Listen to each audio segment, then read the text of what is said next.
Women lead, let me just give you the background on how this book came together. There's actually two research studies. One is a quantitative study where we surveyed over 3,000 men and women who were managers in different businesses throughout the United States. We take the data, we aggregate it, it's anonymous. The second is a qualitative interview where I interviewed personally over 200 women in positions of leadership, and they were either in corporations, entrepreneurs, professionals such as physicians and lawyers, small business owners. So there's a variety of roles to really understand in 2012, when this was conducted, of where women were in the leadership, right? Because there's a lot of press out there, more women in, the U.S., from the U.S. in the Olympics. More women in Congress than before, more women moving, in college and accelerating into advanced degrees than men. So our sense was that something was happening, and we wanted to look at it again. So the survey, actually, the quantitative is in the back of the book. So you can see the kinds of questions that people checked off. And just remember that in a quantitative survey, you don't get to always meet the people. But in the qualitative, you get to flesh out the ideas that come up in the quantitative. So I'm going to go through the findings, just a couple of them. Okay, so let's just look at the quantitative and what we did. We measured the commonly surveyed leadership attributes and skills, men and women, again, right, over 3,000. So the first finding that gave us an aha was women rated women higher on all 10 attributes and skills, period. Men, however, did not rank men higher on all 10 attributes and characteristics, which makes you start to wonder, should we really be comparing just men and women? So I said, well, why don't we look at it a different way? We have 3 generations in the study, millennial, which is Y, X, and baby boomers. Why don't we take the data and just slice it that way and see what we come up with? So here's what we found. Generation X and Y, and just to simplify it, the youngest boomer turned 50 either this year or last year. So the under 50 crowd were pretty much gender agnostic. There were little differences, but there really wasn't any major difference. So we said, oh, could it just be the male boomer that is sensing or perceiving differences between gender in leadership? And if they are, what does that mean, and what are they? So I, of course, said, well, wait a minute. This is just a study of 3,000. So again, this is one of many studies that people do.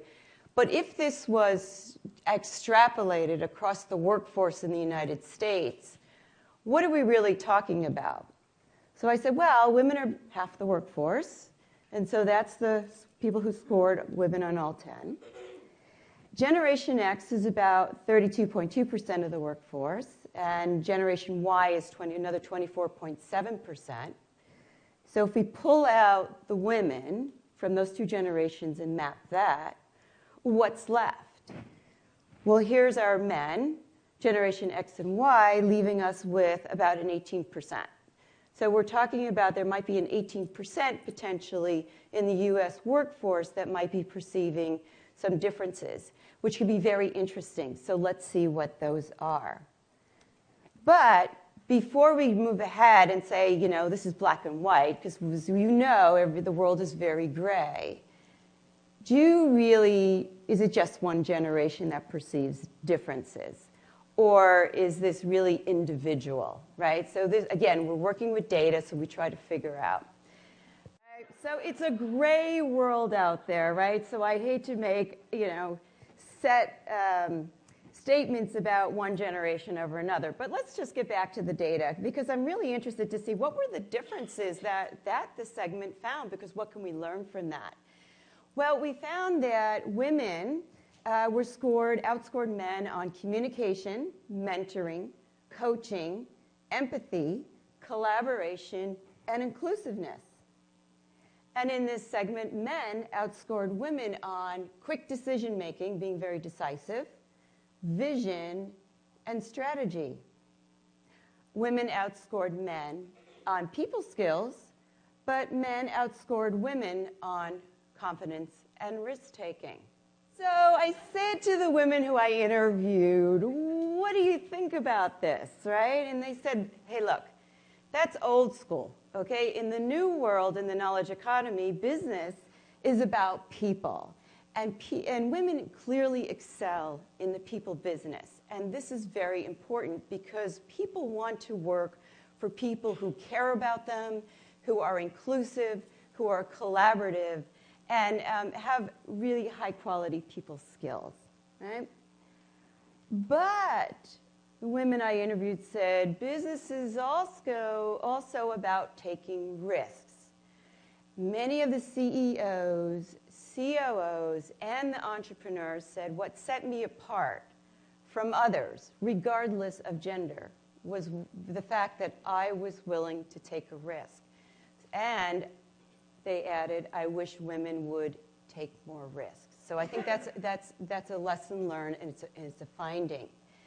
So as I said to them, what does that mean in a firm or in an organization like we work for today? They said, actually, because it's so competitive and innovation is required, calculated risk is now a new valued skill, right, by employees in firms or by leaders.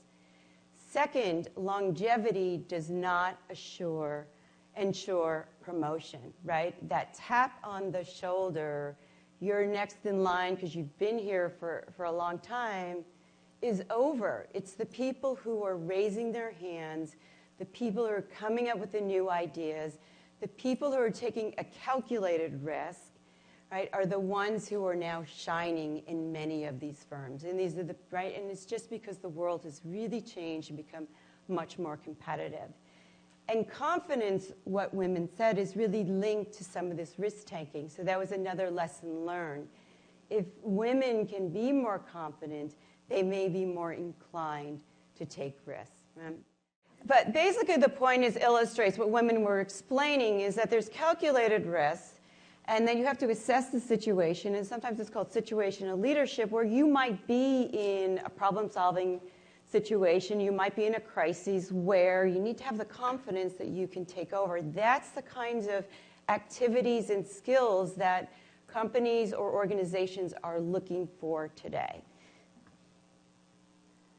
Okay, so a little bit on confidence. We did look at the generations. I'm not going to go through all the data, but it's all in the book. Some of the things that came out is our Generation Y, our millennials, were much more confident than the women Generation X and the baby boomers. And as one woman on my team who was a Generation Y, millennial, said to me, it's because our mothers taught us well, so we got it. We know we have to take risk and be confident. Interesting enough that the millennial women actually valued confidence more than millennial men. And the baby boomer men value confidence more than boomer women. So that sort of explains some of the things that we're seeing. Second, that I thought was worth discussing about generations is the younger generation expect to be leaders much younger than previous generations, period. Men and women in Generation X and baby boomers expect to be leaders in their 40s, but the younger generation expect to be leaders in their 20s, right? And so, of course, the older generation would say that's just young confidence, but the younger generation is saying, no, I got more options. My whole life is really different. I don't have to wait and climb up the ladder in one firm anymore.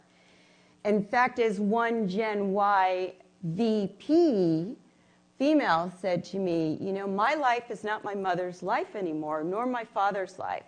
I got out of college. I didn't have a job, right? So I had to struggle from the get-go.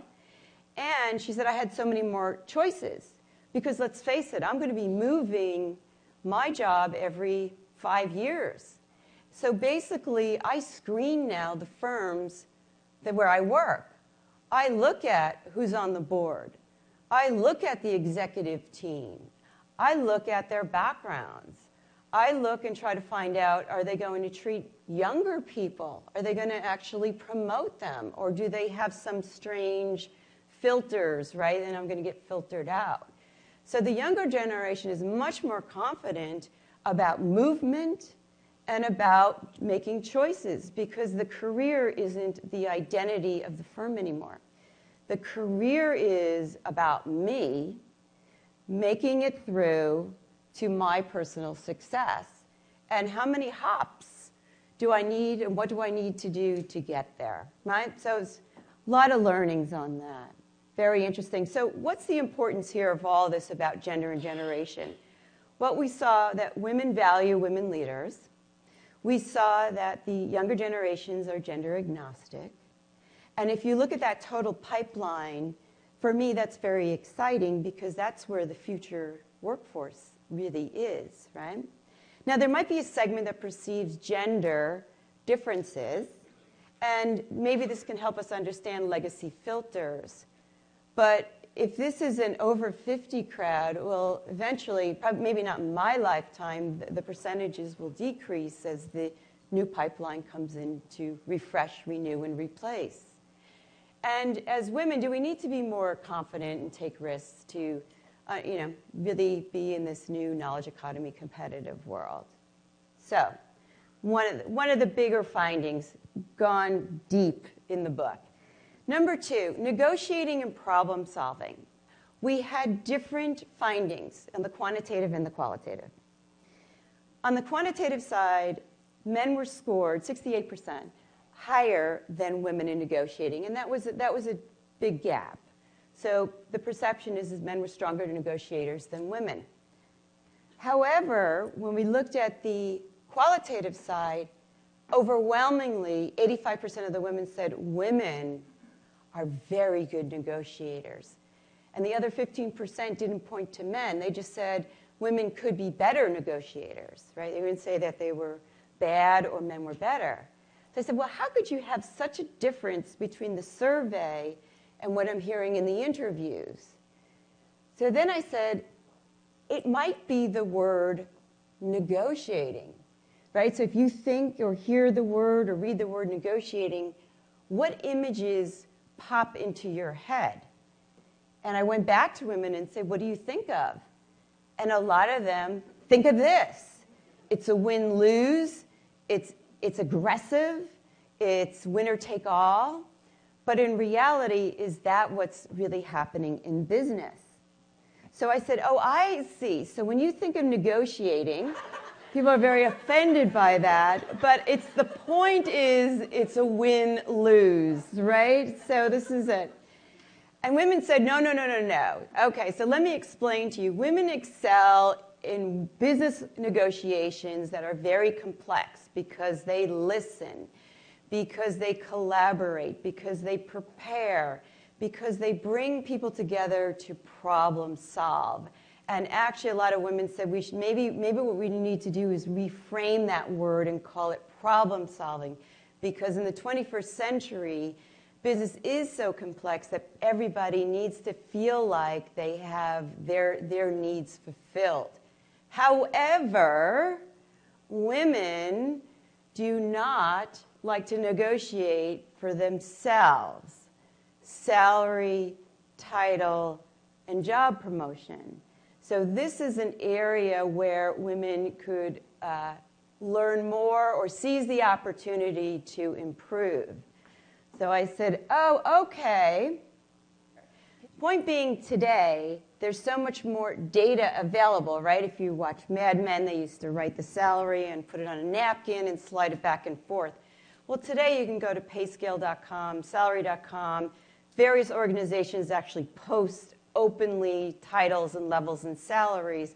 So there's so much more opportunity where you can bring in data and have not an aggressive, what you feel like win-lose discussion about your salary and promotion, but a real data-backed one.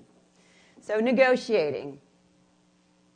Okay, so the summary of that finding was that there was a style of negotiation that was appreciated and still in use, perhaps, although you can buy a car on Car Trader and you can haggle instead of a flea market on eBay. So I don't know if there's a use for this. That's aggressive and dominant. But today, in the 21st century knowledge economy, the more desired approach is really this problem solving, the win-win for more complex teams, preparation, listening, and honest evaluation. Okay, industry-driven skills. We tried to slice the data to say, are there differences of leadership by industry sectors? And here are the 5 sectors that at least we had a meaningful sample from that we could look at: healthcare, information technology, manufacturing, telecommunication, and business services. What we found is no matter what industry you're in, the same 2 leadership skills came up over and over again. As number 1 is communication. That means presentation skills, written skills, speaking skills, negotiating/problem-solving skills. So communication is highly desired in no matter what sector you're in or industry. The second one that came up in all industries was managing complex projects. I'm sure that you're experiencing your world that isn't just you anymore. It's you and a team, and it's much more complexities. There's global, there's technology, there's high finance, perhaps, large budgets involved. It's much more complex than before. So those 2 came up over and over again. Then the differences by industry. So if you can just follow the infographics, number 1 and 2 will always stay the same because that was always number 1, 2. So 3 and 4. In information technology and telecommunications, negotiating and technical proficiency were the next 2 skills that were highly valued. In manufacturing, 1 and 2 will stay the same. 3 is industry experience, and 4 is ability to organize people. In healthcare, 1 and 2 is the same. 3 is organizing people, and 4 is implementing strategy. And we also looked at education. Now, this is from the Georgetown study. Georgetown did an extensive study on professions and careers and verticals and education. We also just looked and said, well, what kind of educational requirements? And in all of these areas, bachelor and masters are predominant. So the question is, how do I get these skills, right? So if vertically I need to have these skills to move into leadership, and these are valued by leaders, how do I get it if I'm working in a firm or working in an organization maybe for a very long time? So here's the type 5 that women gave as advice. Number 1, take classes. First, look around internally. There's so many classes that people aren't even aware of that their company offers for free. And you can go and build up financial skills or negotiating skills or technology skills by participating. Number 2, don't forget about the classes on the outside. Are you missing the education that Georgetown says is required to get you to the next level? Can you go and pursue on weekends and evenings or online your education? Number 2, join cross-functional teams. There's a lot of transference of knowledge that happens on cross-functional teams. So if you are given the opportunity and you can join one, wouldn't it be exciting if you're in marketing and sitting next to somebody in the IT department who's sitting next to somebody who's in the finance department? And how much can you learn from each other and build up and learn about what it takes to make some lateral moves? Number 3 are lateral moves. Have you ever thought about exploring, are there functional areas that would enhance your skill set? Right? So today, being a marketing person forever is not always valued anymore, right? Wearing many hats.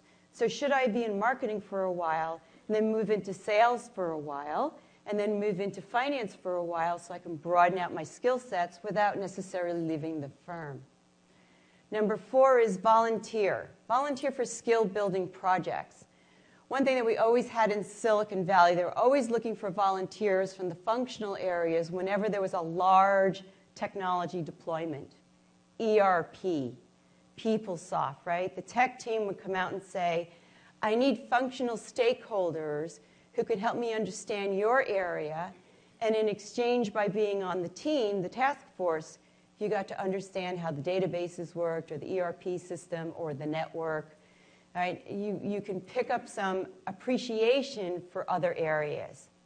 And then number 5 is join organizations. So maybe you are a manager now, but you want to know what it's like to be a CEO, right, or a treasurer. Well, what about boards for nonprofit or opportunities that might come up outside the firm where you can volunteer? I've done that, volunteer for treasurer role, president role, different, just so you could understand what it is to be in that position and do you like it or not. So those are the 5 recommendations that bubble to the top on skill development. So the next finding is that in the future, everyone will have a women's career. So let me explain that concept. You're actually living longer today, and I know this is really hard for people to think about, but I was on the New Jersey Turnpike and I saw a billboard that said, if you are born today, you will live to 120. Mind-boggling. In fact, they say people can't even imagine anything that long. So I asked that question to women. You're living to 100. How does that change your perception on your life, your career, yourself? Does it in any way? And when women say, yeah, I'm living to 100, I got to afford to live to 100, right? Wow. So if I want to afford to live to 100, that means I have to work till, oh my God, 70 or 80? Oh my God, that means I have to stay healthy so I can actually get to work till I'm 70 or 80, right? Which means, oh my God, my degree is from 1960. Is my degree going to keep me employable till I'm 70 or 80? Right? And you can start to hear, right, churn, going through their heads of, okay, what does this mean? Now, interesting enough, right, and the new concept from the Futures Group is corporations will become disposable. That's an interesting concept. Corporations will assemble for the purpose of making a product, and then they will disperse. So you might outlive a company that you're working for. So you have to kind of plan that out as, what will my life really look like? And women said, well, we invented that. We invented that labyrinth, that lattice, that maze. We know what it's like to start in the workforce and then stop out to have kids and then go back, maybe do part-time, and then go back to school and then do elder care. We understand that. It's the normal for us. And they're teaching their younger generation because that's their new normal. And so women are saying, actually, you're just moving into what we know careers are like because it really reflects our life. So the women, your career will be like a woman's career. Okay, mentors. Big question comes up in every study. We asked, are mentors important? Hands down, absolutely. Women said 94% of them, mentors are very important. It's important to be one, and it's important to have one. But I asked women, I go, so what is this? You know, do women not want mentors? But they said, no. See, what's different about it is they don't want the single mentor anymore because lives are complex and they're making so many movements. What women today have, and men, are personal board of experts or your own personal board of directors. People who you can go to for the job you're in today, the job that you want tomorrow, the marketing expertise that you hope to learn and how to get there, someone for your kids, someone for your health, someone for your finance. Surrounding yourself with experts rather than that single entity that you hang on to take you all the way through the firm, because in realities, our kids are not going to be riding all the way through a firm. So a personal board of advisors and directors. Okay, Encore Careers, after, of course, explaining to women that they're living to 100, it created a lot of energy around Encore Careers, which is what are you going to do after you thought you were going to retire at 55 or whatever age you thought you were and you're not, or you didn't, or you can't. And so that created a lot of energy in the interview. So I'll give you 2 examples.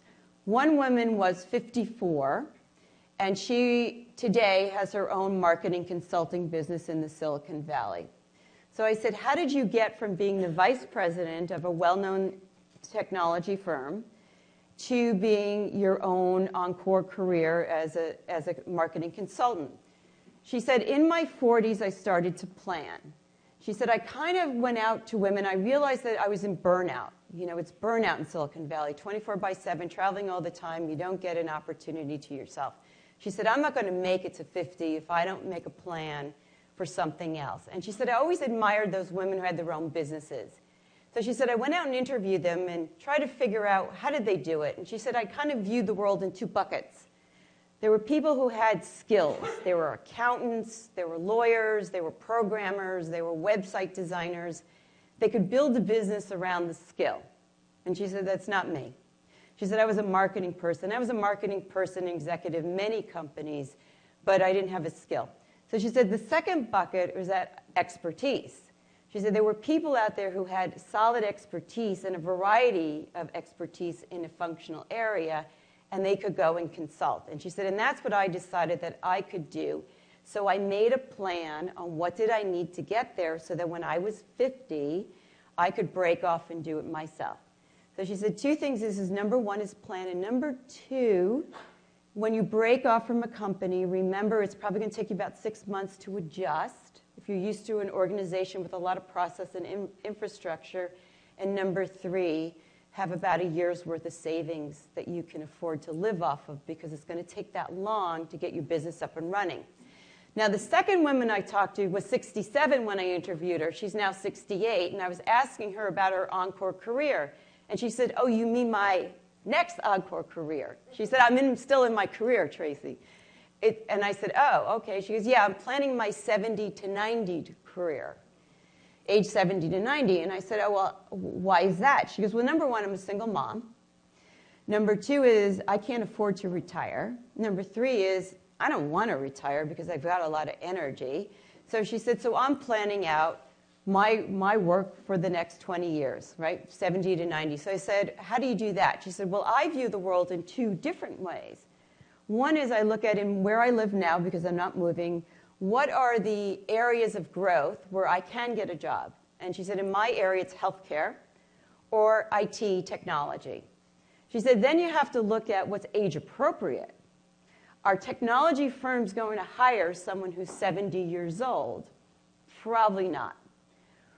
Healthcare, on the other hand, with all the retiring baby boomers or baby boomers looking for services, that could be more age appropriate for me. And she said, let's face it, who better to deal with the geezers but a geezer? So she's taking her gerontology certification, overlaying her incredible background, master's in IT, MBA, and overlaying that for her next step because she wants to keep employable. Common theme, how do you keep employable? Okay, so that concept came up quite a bit from women and being nervous about what life, because let's face it, women right now are living longer than men, and this whole idea of will I be employable? So is career planning important? Well, I think so. I actually threw this chart together. This is how much time people sleep in a year. Career planning, hour and a half a year. That's about how much time people spend on planning their career. Why is it important? You're going to spend about a third of your life, maybe more, working. Probably worth doing a little planning. And to make it more interesting, there's so many more jobs today. In fact, when I got out of college, maybe it was 20-some-odd thousand jobs listed in the BLS, but today it's over 35,000 jobs, and many have not been invented yet. So you don't know how many more configurations of jobs will emerge. So it requires more planning and understanding. So what do I recommend? I recommend that you start to look at yourself like a product or a service, right? You have to get, like I say, Tracey Wilen, through life, right? What is my financial plan? What is my health plan? What is my education plan? Nobody's going to take care of that for me but me. So I have to start looking at myself in terms of decades. What am I going to do in my 20s? What am I going to do in my 30s?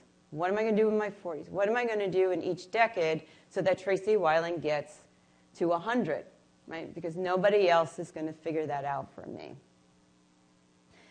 The last slide I'll show you is something I call mom power. Now this is my millennial researcher on the team said this is like a non-event, but this was a big event for me. So if you can just share the story. So I have 10 books, but 8 are on women, on women's studies. In the early 90s, that's when I started my research on women doing international business. And I would always drop in a question to women, what impact has your mother had on your career? Because my mother actually had a lot of influence on my career and decisions in life. And women would never mention their mothers. And that was probably during the time and how they were raised, because they didn't really see their mothers in any kind of work role that they could emulate or model. And so they would always talk about their fathers or their brothers or a male at work that really was giving them guidance or mentoring them through their careers. So now in these interviews, 200 interviews in 2012, I asked the same question, and the word mom comes up 702 times in 200 interviews, which is an average, if you think about it, 3 to 4 times per interview.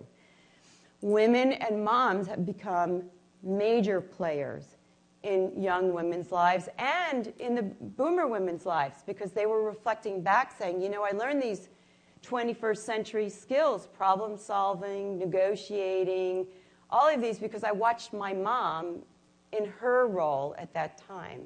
So it's a lesson there to learn is you remember you are a role model now to other women and younger women, and that's really important. And you probably did learn a lot. Both sons and daughters are learning a lot from both, you know, mothers and fathers. So that was a big surprise for me. Thank you very much for your time this morning. I really appreciate it.